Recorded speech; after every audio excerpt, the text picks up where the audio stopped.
This theory has never been proposed by anyone else as far as I know. As the producer of this podcast, I suppose I have the right to express myself beyond the general presentation of information, at least once in a while.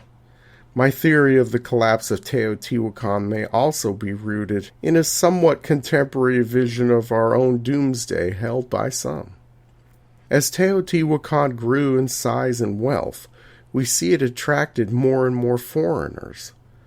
A few centuries after the city's founding, the impact of the foreigners was measurable.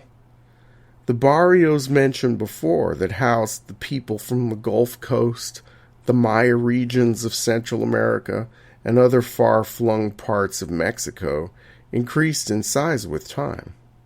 We see this in the archaeological record with the increase in foreign pottery styles and religious iconography that was coming from outside the traditions of the city.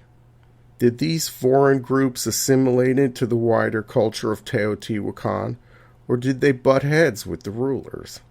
According to the studies by Harvard professor Robert Putnam, increased cultural diversity in a limited geographical area causes increased strife.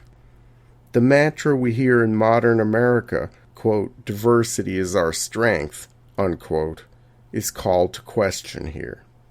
Back in Teotihuacan, it is quite curious that the Great Fire of 650 AD and its accompanied looting only raged throughout the elite areas of the city. This suggests great internal social turmoil. With foreigners outnumbering the native ruling classes, one could only imagine the tensions stemming from a variety of causes.